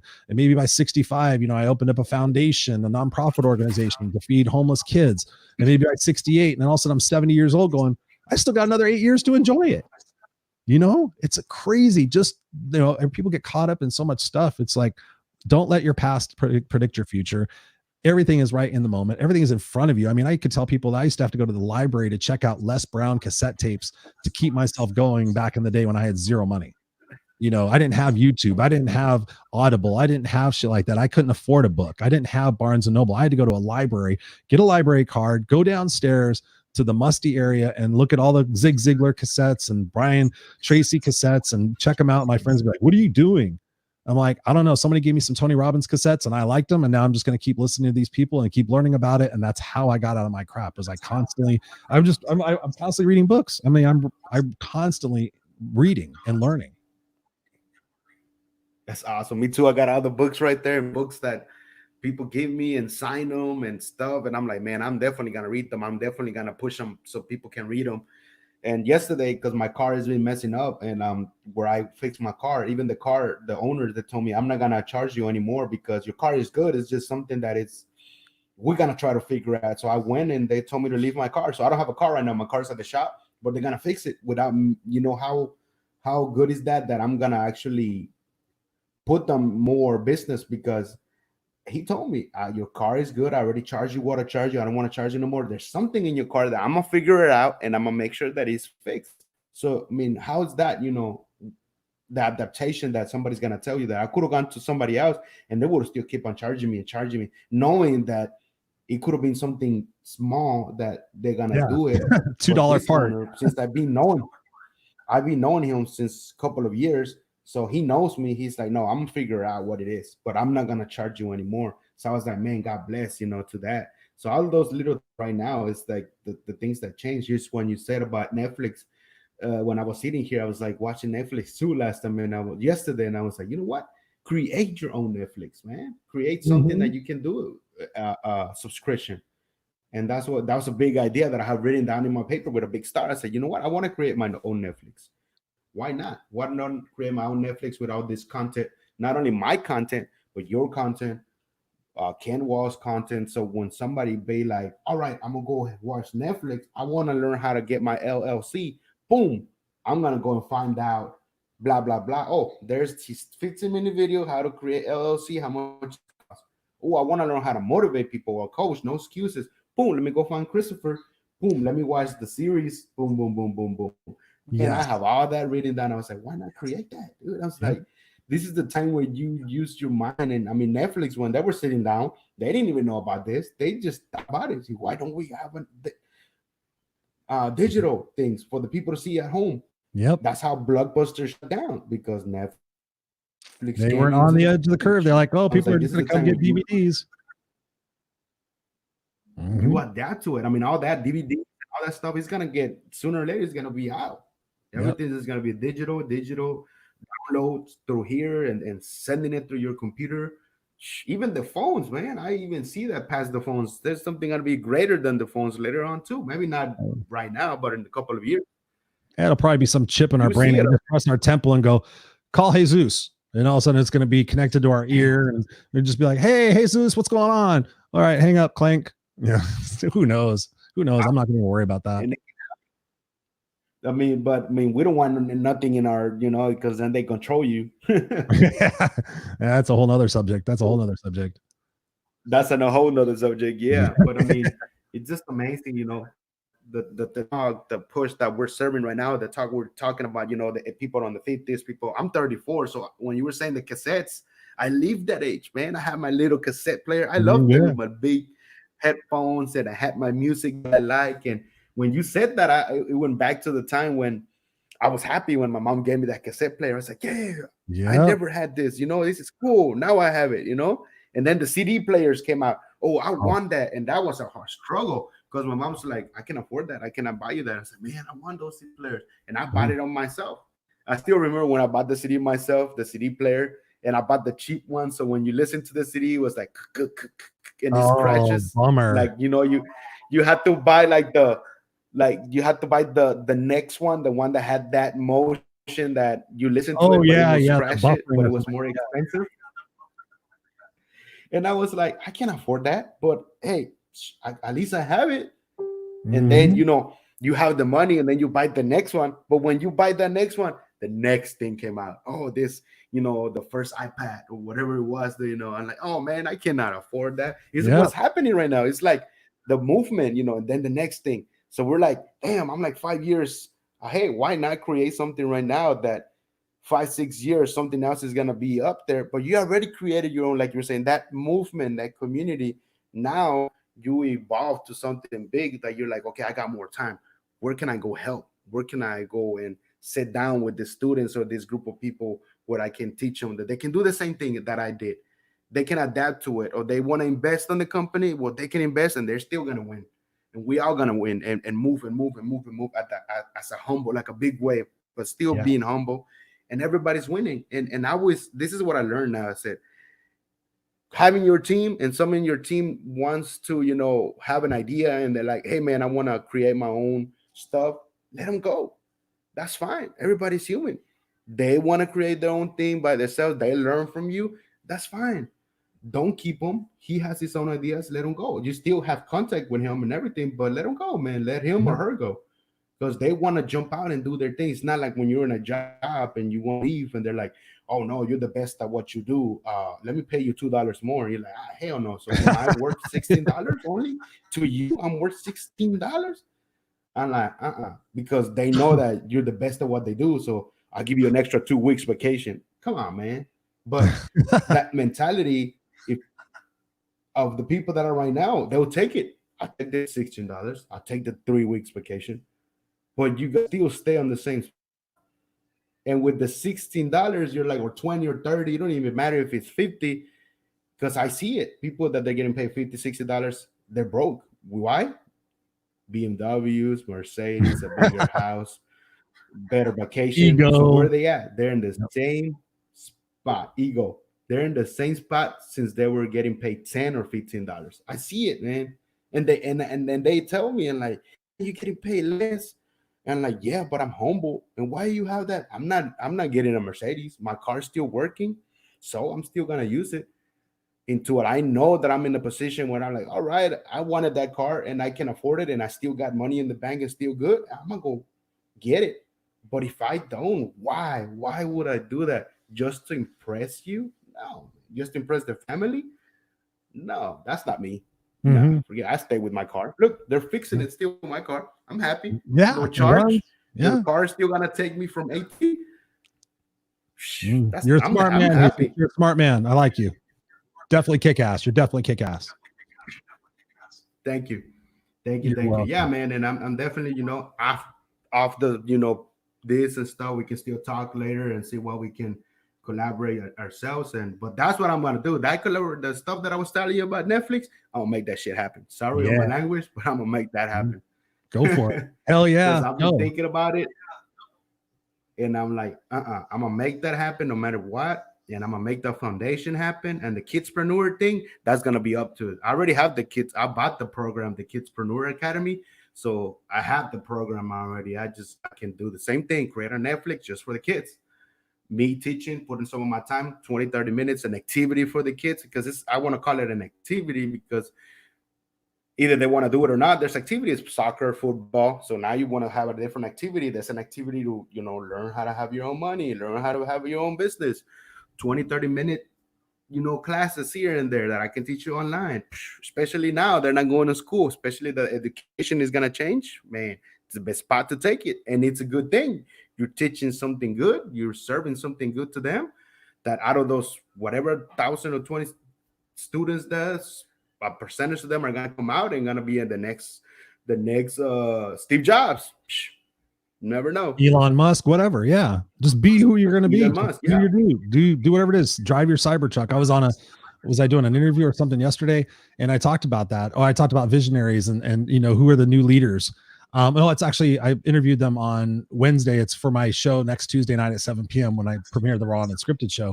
And I said, who are some of the cultivating leaders right now in our world? And they're like, Elon Musk, look at what he's doing, the edges he's pushing and the chances he's taking and the risks he's doing and going to space and, trying to figure out all sorts of stuff. I mean, that's the next wave of people that we need to cultivate in these children, especially right now. And especially when you were talking right now, Jesus, I was thinking, wow, maybe I could put something together. Or we could put something together where we could do, Facebook lives. We cut out the bad language, and maybe we can host something for the kids. Maybe it's the teens, maybe it's from 12 to 17, and we do, a couple of Facebook lives at lunch or something like that. And we just say, hey, parents, out there in Facebook land, we go out to our list and we say, hey, listen, if you got kids that are between 12 and 17 that are at home and they're struggling and they're, because those guys have got to be going through a lot of stuff. They don't have the social stuff going on, whatever it might be. We could do something like that. So it's magic in talking to people and getting your message out there, because then, you can create so much more impact in the world. Like I said, working with Scott Goyette, he talks about kids too. And I was like latched onto that, and going and speaking to the teachers and giving the teachers, really, because you could go speak to the kids, and I've done that too, and spoken at schools. But, you go in there and you motivate them and you inspire them and they love you and they come give you hugs and everything, but then you're gone. And then they still have to deal with the teachers that don't necessarily have it. So Scott's idea, with one, I think it's One Love. I have to get more into it, but love is an acronym, and it teaches the teachers on how to interact with the kids on a more personal level, to cultivate them, as opposed to just being there and like, okay, today we're going to learn about isosceles triangle or something like that. So yeah, everything happens and everything matters. And the fact that we put these things out there, and if somebody's watching it right now, or they're watching it 6 weeks from now, and if we impact them, and they do something with that, that's the beauty of life. And I would highly recommend going back. And if you haven't done it already, I'm sure you probably have, is go back to that guy that you had brunch with. Go back to those people, if it's 2 years later, and say, you know what? Hey, listen, from that situation, here's the journey I've been on. And I just want to say thank you, because your words and the time that you invested in me really resulted in something. And I don't want you to think that was all for nothing, because I can tell you, Jesus, I have had hundreds of phone calls in the last, I don't know, 2 months, helping people and not charging them, and just like, hey, what do you need? What can I do to keep you going? And I hope that they take that advice and they come back after this. And they're like, oh my God, Chris, remember when I talked to you in April of 2020? Well, now it's, June of 2022. And because you talked to me and I started doing this stuff, and now I'm doing these things, and now I'm happy. That's all it is we're planting seeds. We're planting seeds. And sometimes people, like Nellie's here on the call. Hey, Nellie's amazing. I mean, she's been jumping on these Facebook lives. She's learning stuff. She's sharing stuff. Those people are like you and me, Jesus. They go out there and they make it happen. They don't have any excuses. They sit there and say, okay, I'm going to watch it for an hour. And if I get one thing out of that hour, awesome. Then I go do it and I watch another one. I get maybe two things out of that hour, and like, so what are you doing? Oh, I'm watching these interviews. I'm watching these Facebook lives. That's what I do. My wife's like, why are you constantly watching them? I'm like, so, because somebody's going to say something in such a way that's going to go bing, like you said, an aha moment. You're going to be like, oh, wow. Like I'm reading this book right now. It's Ken Walls actually had recommended it. And I thought, I've read hundreds and hundreds and hundreds and hundreds of books. And he said, get beyond positive thinking. And I'm like, I've read The Power of Positive Thinking, but I read this, and it's a no nonsense formula for getting what you want. And I'm like, okay, cool. He's like, oh, it's a game changer. And I'm like, and I went out and looked on Amazon. I'm like, well, it looks like one of the books I've already read, but if this guy Ken is telling me this is one of the game changers, then I'm going to get it. And I did get it. And I was like, yeah, it's a lot of stuff I've already read, but certain things like hit me and go, holy crap. Like there was one the other day. The biggest mistake people make in goal setting, however, is to gloss over roadblocks and obstacles that should be recognized before they get started toward their goals. So everybody creates these goals, and I've heard it 1,000 times, but I'm like, we create these goals, but we don't, I personally do. We actually go through an exercise when you coach with me, that we sit there and we have these goal worksheets. And one of the things that we work on is like, okay, what's the obstacle? What's going to prevent you from reaching this goal? And then we talk about those and we come up with plans with those. So like, I'm going to start a nonprofit organization. Okay, what are you going to come up against? Okay, I may get sued, or, how is the legality of LLC or a 501c3, which is a nonprofit? You figure out what your roadblocks are. You try to get the right people on your team, and you face it and you go through it.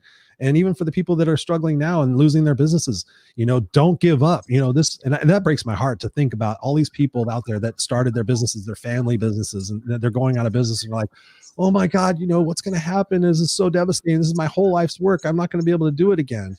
You may not be having 6 restaurants again, but you may have one, and you may realize, fuck, one is better than 6. One I can customize. One I can give my whole effort to. I go to a Mexican restaurant here in Riverside. It's called Ancho's. It is a badass Mexican chills. They make homemade tortillas right there in the restaurant.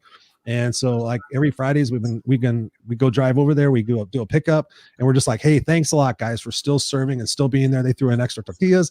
They're like, no, thank you for keeping us in business. Whatever you guys need, just like you were saying. And it's like, fuck, we only went home, we munched out. It was like, it wasn't the same as being there in the restaurant and having the music is good and the tequila is good. And it's just a great place to go. So it's like, if you're not gonna have 6 restaurants, maybe you have one where you're interacting with people and it's badass. The change is going to come. Like I told my wife, we have a good life and right now we're okay. 12 months down the road, we might not be okay. And I told her, I said, and I've got a rental property. I said, what's the worst? What's the worst that can happen? I don't think we're ever going to be homeless. What happened if we went down to a studio apartment? We have a 5-bedroom house right now. What if we went to a studio apartment, the 3 of us? Maybe we have to get rid of the dog. I wouldn't get rid of my dog. I'm just going to say that publicly. I'm not getting rid of my dog. I love my dog. I would sleep with my dog in the car instead of living anywhere. But what I'm saying is if maybe we go back to a 1-bedroom apartment and now we're cozier. We don't have as much stuff. We don't need all this stuff where people are so consumed by materialistic stuff. And I'm one of them. I was like, oh, I want all this stuff and I've got great stuff. But guess what? I take it for granted. It's like, I'm sitting here looking at my guitar and my amp and I'm looking at my PlayStation. I'm like, when's the last time I played PlayStation? When's the last time I did this? Sometimes you have to go down and go back to simplicity and find out what's really right and what's real. And you have your core family. You have a family you have fun with. That's one of the things I love about the Hispanic culture. And most of my friends are probably Hispanic, by the way. Is they're fun. They don't give a shit. They're like, oh, we're going to party right now. Yeah, we're going to have fun. My next door neighbors at my last place I lived at, they were Hispanic and they'd be up at 2:00 in the morning. I'd go out there. One of those old fuckers would be sitting out there at 6:00 in the morning. When I'd go to work, he still have his beer can in his hand. I'm like, dude, you got to get up. You got to give it up. He's like, it's like, you can't look at losing stuff. Like, what if I don't have my house? What if I don't have my BMW? What if I have to drive a Toyota Corolla? You get to point A to point B, and maybe you fucking appreciate it. It's amazing what we take for granted in this world. We take our health for granted. Every day that we wake up, I do this thing when I speak in front of audiences and I tell people like, how many guys here are having money issues? Everybody raises their hand. I'm having money issues. I'm having money issues. I'm like, all right. Well, just bear with me for a second because we're going to do an exercise. And they're like, okay. I said, just play along with me. And they said, okay. And they said, who here could use $1 million right now? Cash, no taxes, $1 million cash right now. I wheel it out and I give it to you. Who could use that? Bam, bam. Everybody's all excited. Woohoo. And I said, okay, all things being equal, I said, I'm going to give you $1 million cash and you're going to give me your eyesight. You're going to be blind for the rest of your life. I'm going to give you $1 million cash, but you're going to be blind. You can still walk around. You can still get around. You've already seen things. You can remember them. You have $1 million. And I'm looking at people's faces and I'm like, how many of you guys do that? How many guys would go backstage right now and have a button turned off and have your eyes turned off and get $1 million cash? $1 million. Nobody raises their hand. Every once in a while I get a joker that's like, I'll do it. I don't care. I'll be blind. I'm like, well, I don't have $1 million, so shut up. All right. So everybody's like, wow, this guy wants to take my eyesight for $1 million. I'm like, all right. Eyesight is pretty important. I agree. I love my eyesight. How many guys could do $500,000? And they're like, yeah. And they're kind of like looking at me like, what is this guy going to ask now? I'm like, let's say, so I'm going to give you $500,000 cash, no taxes, no nothing right now. And you're going to give me your legs. You're going to be paralyzed from the waist down for the rest of your life. And people still, I'm like, you can get around. You can play tennis. I've got friends that have wheelchairs. My friend Alan has been in a wheelchair since I've met him when we were 20 something. The guy would go jumping off ramps, more stuff than I would do with legs. You can still live. People sit there and tell me, Jesus, they go, no. And I said, okay, I want you guys to think about it. And then the whole audience gets quiet. It's amazing. I said, I just want you to think about this thing. And they're like, what? And I said, when you wake up and your eyes open, you're $1 million ahead of the game. And when you turn around, you put your feet on the floor, you're $1.5 million ahead of the game. So when you wake up and you just have your eyes open and your legs move, that's pretty kick ass. And we take that shit for granted every single day. And until something happens, then we're like, oh my God, I have cancer, or I have diabetes, or I have, autoimmune diseases. Well, guess what? If you probably changed your diet, you'd probably fix all that stuff. But instead, you're going to go on pharmaceuticals and you're going to get worse and you're going to become a victim and you're going to wind up getting old and going, wow, all I had to do was eat vegetables and exercise and drink water. Okay, shit. So my point in that is that we are more blessed than we can ever be. We have more opportunities than we ever have. And it all just starts with us. It all starts internally. Man, you just blew my mind. Mic drop. Oh, yeah. Mic drop. Very true. I need to work out. I haven't worked out in a while. I've been doing my walking, but I haven't been doing my weights. So my Muscles are, yeah. But yeah, no, I mean, it's true. It's so true. And I think that might be a good way to end it for people, is just to kind of think about that as like, wow, what do I have that I take for granted? That your kids are healthy. I had a friend of mine, his 7-year-old daughter, beautiful 7-year-old daughter. He told me, he sent on a Facebook plea that his daughter got cancer, leukemia, and it broke my heart. I'm like, wow. I said, how much is your life different than yesterday? He's all, dude, yesterday I worried about, getting the new BMW. I worried about what other people were thinking. I worried about my debt. I worried about what I was going to do next. I worried about, where we're going to go vacation. And now my only worry is making sure my daughter smiles as much as possible. And I'm like, bam, that's life. Those are moments. Though right there, what you're talking about, that was the bad news that I received before the coronavirus. Since my daughter's not here with me, they told me that they went to the doctor. They took her to another state for the doctor to check her, a different doctor, and they said they called me. They're like, well, the beginning of autism, diabetes, and blah blah blah blah blah. That thing, I lost myself right there, man. I went to a dark place. So this is something that the ending of me right here. I went to a dark place, and for 1 minute, there was nothing in front of me, nothing behind me. It was a dark place, and it was just the voice of God that said, "Hey, Jesus, do you realize what I just dropped you right now?" And I was like, "Yeah." So, are you ready to move backwards, or are you ready to move forwards? Are you ready for the next thing because of what you heard, or are you gonna give up everything and just be the old you back in the day, and just go drink, and because of this bad news of your daughter or anything? And right there with those questions, man, when they was asked, I came back to the light and I said, God, you know what I'm doing? I'm going forward. I was already strong. This that happened, this news, it ain't gonna stop me. My daughter, she ain't stopping either. We're going together. The changes that we gotta change as a family, we're gonna make it happen no matter what, no matter how much it takes time. She's gonna be okay, and I'm gonna be okay. So I ain't moving backwards. I ain't going to the left or right. The only thing is going forward. The angels on my left, you on my right, and I'm walking in the middle, man. Man, Beautiful. that was amazing. I just want to end up with that. I'll keep her in my prayers. I'll keep you in my prayers also. That's yeah. We'll get you through that. And she's been doing okay. She's a strong girl. I mean, she's been following me. I mean, she wants to be a YouTuber. I bought her a camera and tripod and everything. So cool. I didn't even know that she was following me and looking at my videos, and that she wants to be a YouTuber. She wants to, have her own thing. So I was like, that's awesome. Hell yeah.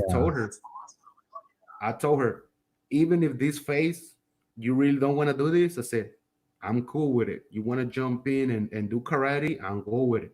You do karate? I'm cool with it. That's what parents don't get. They put a kid on it and they get mad because you wasted so much money on them right there. And you're like, blah, blah, blah, blah. You didn't want to do soccer. So why didn't you tell me? And you're like, I did tell you. You put me to play something that I didn't like, but you didn't want to put me on karate because it was more expensive. So now you wasted more money. You were putting me here in soccer and time, and now you're mad at me. Those are the things that we got to see as parents. Put them in there. Their kids are their own mind. They don't like it, fine. They get it for 1-2 months. Who cares? Let's go to the next thing until they find out what they like, and then you will know, and everybody's happy. But don't think about the money. And that's how we get all angry at them, and then they get angry at you, and then already know there's the fighting. Take that out of the question. Make sure that you follow them, you be out there 100% with them, no matter if it's good or bad, but make sure that you're there with them all the time. Yeah. That's why I told my daughter, I said, I do not care if you jump from A to C, I'm there. I ain't fighting for it, I'm there. Awesome. Well said, brother. Well said. Thank you. One last thing before we gone, just say something positive to the viewers. I know that we're even getting more viewers now. We're like an hour and 40 minutes. Crazy. And then where to find you? Sure. I mean, ultimately, the people that are waking up right now. Yeah. Well, thank you for being on the show again. I really, really appreciate it. And we'll have you on the Raw and Unscripted show, of course, and learn your story and share your message with my audience. What can I say? I mean, honestly, I could tell you guys that you're only limited by the parameters of your own mind. And when you say that, like, what does that mean? You're only limited by the parameters of your own mind. So Henry Ford said in a famous quote, if you think you can or you think you can't, you're right. So now is the time for all of us, including myself, to continue moving forward, to continue pushing, to continue making ourselves stronger. Like I just detoxed off a pain medication that I've been taking for a long time. I was like, I have to be stronger. I have to be more aware. So I quit it. I just quit it Sunday. I was like, no, I'm not going to take it anymore. So it's about getting stronger. It's about taking care of ourselves. It's about taking care of each other. It's about growing. It's about seeing what we can go through to challenge ourselves, because we're here to challenge ourselves. We're here to go through situations that are uncomfortable to learn things. We're spiritual beings having a human existence, and we're here to learn things. And most of us run from the stuff we don't want to face. But guess what? If we don't face it in this lifetime, we're going to come back in another lifetime. And I truly believe this stuff. Now you're going to come back in another lifetime and still have to learn it. And until you learn it, you're not going to move forward. But once you move forward, the journey I've been on for the last 2 years in reading like The Untethered Soul, The Surrender Experiment, the other book, Why Me, Why This, Why Now, all of these books have changed my outlook on this particular situation we're going through. And had I not had a coach, had I not had somebody drilling it into my brain to stop being a control freak, I would be freaking out right now. But because I did that work last year, because I had that coach, and because I actually had 2 coaches, my mindset's in a totally different place now. And now it's like, okay, you know what? I can't control what's going to happen in 6 weeks, but I can control what happens right now. And if I'm in better shape in 6 weeks, and if I'm smarter in 6 weeks, and if I learn more in 6 weeks, what's going to happen 6 weeks from then? And you just keep taking it, and you just keep making goals, and you keep trying, and you keep getting out of your own way. And you kind of realize this is fun. You know, I talk about, you know, are things problems or are they opportunities? So I invite you guys to really look at the way you look at things, because Dr. Wayne Dyer said, when you change the way you look at things, the things you look at change. And so when you just shift your perspective from being a victim to being a victor, and you get out of your own way, you will succeed. You'll fall down, you get some bumps. I encourage you to go watch Steve Harvey, The Jump. It's an amazing video. And, you know, if you want to reach out and you want to talk to me, of course, you can reach out to me here on Facebook. Of course, you can go to ChristopherRausch.com, RAUSCH, ChristopherRausch.com. All my coaching there, speaking, social media, YouTube. I would love for your listeners to go to my YouTube page and check it out if they like it. Hit that subscribe button. It's warning. You know, I do cuss a lot because I'm passionate. It's not because I don't have a good use of the English language. I think I've only dropped a few bombs here today, but that's out of just because I'm passionate. It's not because I don't know how to say another word besides truck. And I did say truck, but it's amazing. So I just encourage you guys out there just to believe in yourself, just to continue to move forward, continue to get the right information into your brain. Don't watch the news. Don't follow politics. Just do what you can and be a better person and contribute to the world and share your gift. That's my message. Thank you. Thank you, Chris. Well, definitely we'll talk about want to be on your show, and thank you very much for being here today. And amen. I hope whoever watching the replay, it's great information. Whoever's still watching right now for us, it was great, man. I'm mind blowing. It was good. We learned something new Friday, so it's perfect. Yes. Thank you so much for having me on your show, Jesus. I really appreciate it. And getting to know you has been awesome. And we'll definitely be talking more and seeing what we could do to collab. And thank you to everybody who's been watching here, either live or who's watching on the replay. You know, just believe in yourself. Just go for it. Life is amazing. Yes. And sometimes you're going to have down moments, and I still have them. And people call me the master motivator, and like, you're so unstoppable and you're so positive. I'm not. I have moments, and I have those dark times like you shared, Jesus. Thank you. I have those moments too, where I'm just like, God, I'm tired of fucking trying. I'm tired of doing it. I'm tired of, And then I get out of it, and I'm like, Chris, this is life. You're either going to look at it as an opportunity, or you're going to look at it as a problem, and you just have to keep shaping it. So I take my own advice. So we'll get through this together. But thank you for having me on the show, man. I really appreciate it. No, man, thank you. And yeah, I mean, we'll talk about off scenes, and we'll talk about what we can collaborate and do for others and serve. So we're good, man. Thank you very much. You are welcome. Thank you, man. And then you have an amazing Friday, you and your family. I will. I've got a lot. Here, seems like it's gonna rain. A lot on the board today. So I just encourage you, if you have time today, we're going to be going live at 5:00. Myself, Scott Goyette, Sherry Gideon, and a new person, Zoe from Australia. I'm excited to see her. So it's going to be a lively conversation today at 5:00, talking about victim mindset and things, how we can get through this together. So it's a hodgepodge of people from different backgrounds. So it'll be an exciting conversation. So I invite you guys all to be there. For real, I'll be there since it's 5:00 LA time, so it'll be 7 in my time. So we're good. Yep. Yep. And Scott is actually from Austin, so he's right down close to you.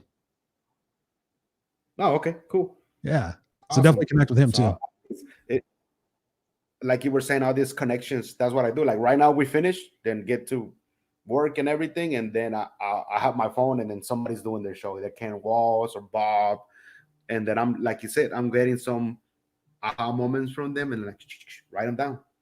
Yeah. Cool. I gotta run, brother. I gotta take a call real quick. Thank you. Peace. All right, thank you, brother. Thank you.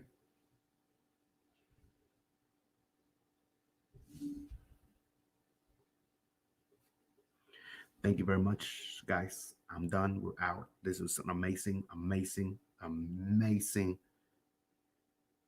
interview. 1 hour and 45 minutes. Uh, pure content, pure serving for others. So if you're watching the replay, uh, love this. You're still watching me. Thank you. Thank you for being and watching the whole thing.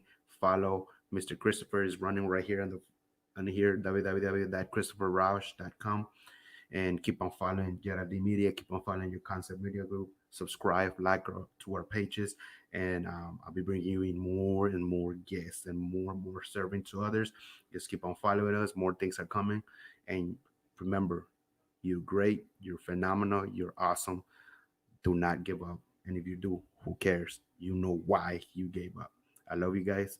Have an amazing Friday. Peace out.